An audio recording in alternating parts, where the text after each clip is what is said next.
Next हमारे पास एक बहुत इंपॉर्टेंट डिजीज़ आती है, that is the gout. Gout के अंदर हम ये क्या कह सकते हैं कि it is a disease in which the monosodium urate crystal deposit in the body, in the joints you can say.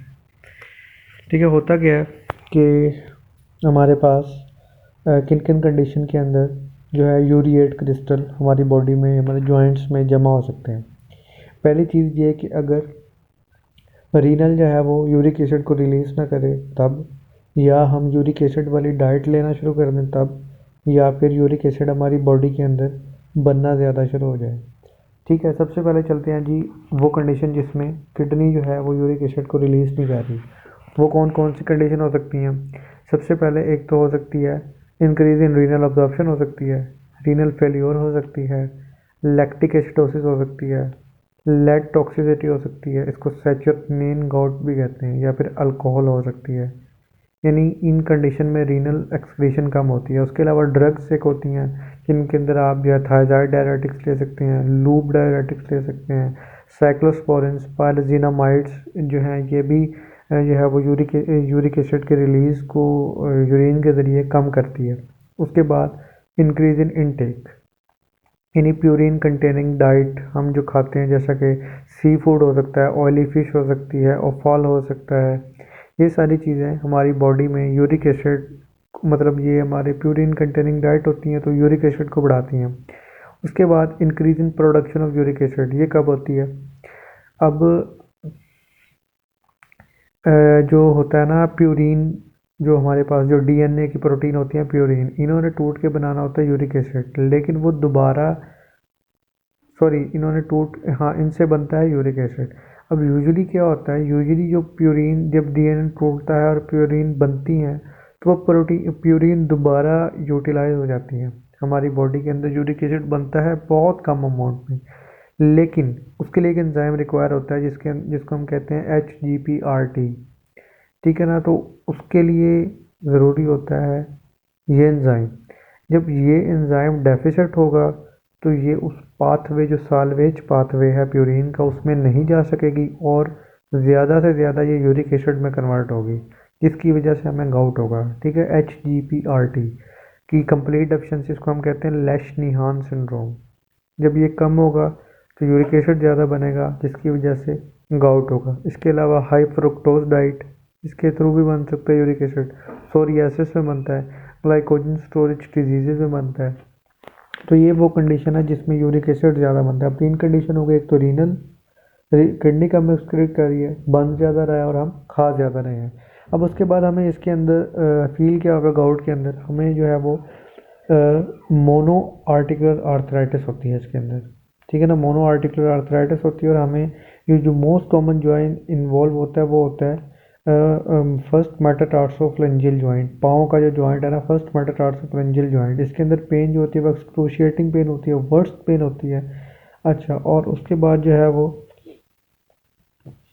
अच्छा, उसके बाद जो है ना, ये एक्यूट डाइट की मैं आपको बता रहा हूँ। एक्यूट गाउट में क्या होता है, आपको एक्सक्रूशिएटिंग पेन होती है, फर्स्ट मेटाटार्सोफ्लेंजियल जॉइंट में होती है।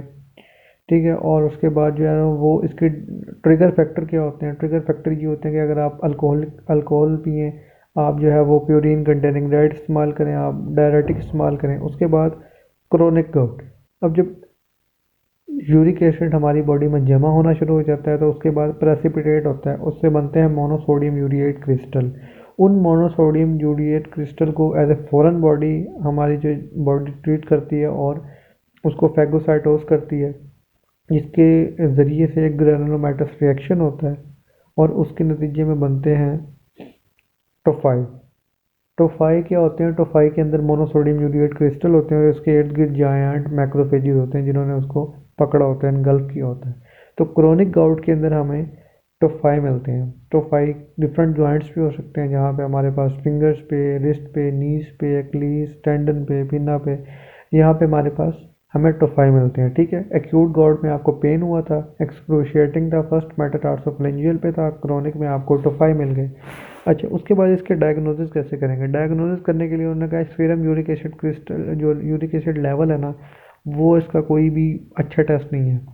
अच्छा, उसके बाद ESR, वाइट ब्लड काउंट वैसे ही बड़े होते हैं, तो आपने इसके अंदर क्या करना है, जॉइंट का जो फ्लूइड है ना उसको आपने एस्पायर करना है। अब उसको एस्पायर करेंगे तो उसके अंदर आपको क्या मिलेगा, उसके अंदर एक तो आपको वाइट ब्लड सेल इंक्रीज मिलेंगे, उसके बाद आपको मोनोसोडियम यूरिएट क्रिस्टल मिलेगा। उसके बाद आपने क्रिस्टल की जब माइक्रोस्कोपी की तो आपको दिखेगा कि ये नीडल शेप है, और उसके बाद नेगेटिवली बायरफ्रिंजेंट है। ये भी मैं आपको किसी लेक्चर में बताऊंगा कि पॉजिटिव और नेगेटिव बायरफ्रिंजेंट क्या होता है।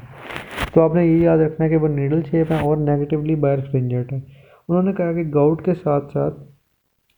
के साथ साथ आप हमेशा ग्राम स्टेनिंग और कल्चर भी करवा लें, क्योंकि इन्फेक्शन भी इसके साथ यूजली होता है। और उसके बाद आपने ये भी देखना है कि इसके साथ मेटाबॉलिक सिंड्रोम भी एसोसिएट होता है गाउट के साथ। तो आपने लिपिड प्रोफाइल, यूरिक एसिड और रीनल फंक्शन टेस्ट भी करवाने हैं। ठीक है, अब कौन कौन से टेस्ट हो गए? एक तो है फ्लूइड एस्पिरेशन, वो आपने करवानी है। उसके बाद क्रिस्टल जो निकले हैं उनकी माइक्रोस्कोपी करवानी है, कल्चर करवाना है, और साथ में आपने lipid profile, renal function test और यूरिक एसिड लेवल करवाना है। उसके बाद आपने इसकी ट्रीटमेंट कैसे करनी है? एक होता है एक्यूट गाउट। एक्यूट गाउट में सिंपली पेन हो रहा था, पेन के लिए आपने जो है ना वो उसको सबसे पहले स्टार्ट किया गया एनासेड स्टार्ट किए। उसके बाद कोलकिसिन स्टार्ट किया। कोलकिसिन क्या करता है? ये माइक्रोट्यूब्यूल असेंबली ऑफ न्यूट्रोफिल को इनहिबिट करता है, जिसकी वजह से कीमोटैक्सिस और फैगोसाइटोसिस नहीं होती। तो एनासिड, कॉलकिसिन, नंबर 3 पे स्टीरॉयड। स्टीरॉयड आपको पता है ये एक इम्यूनोसप्रेसेंट एजेंट है। तो अगर लेस दैन 2 जॉइंट इन्वॉल्व हुए तो आपने उसको जॉइंट के अंदर इंजेक्शन के थ्रू लगा देना है। अगर ज़्यादा इन्वॉल्व हो गए तो आपने इसको ओरली या सिस्टेमिकली दे देना है।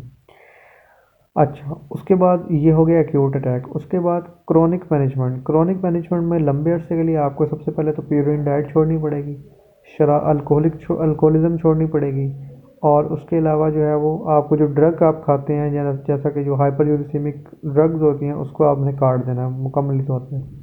उसके बाद आपने वो ड्रग यूज़ करनी है जो कि यूरिक एसिड की प्रोडक्शन को रोकती हैं। उसमें दो ड्रग्स आती हैं, एक एलोपुरिनॉल और एक फेबुक्सिस्टेट। ये दोनों xanthine ऑक्सीडेज इनहिबिटर हैं। एलोपुरिनॉल का साइड इफेक्ट यही है कि ये हाइपर सेंसिटिविटी रिएक्शन कॉज करता है, और फेबुक्सिस्टेट का यही है कि लीवर टॉक्सिसिटी कॉज करता है। उसके बाद नंबर 2 पे हमने वो ड्रग यूज़ करनी है जो कि यूरिक एसिड को यूरिन के थ्रू बाहर निकालती हैं, यूरिकोसोरिक एजेंट। अब इसमें कौन कौन से यूज़ होते हैं?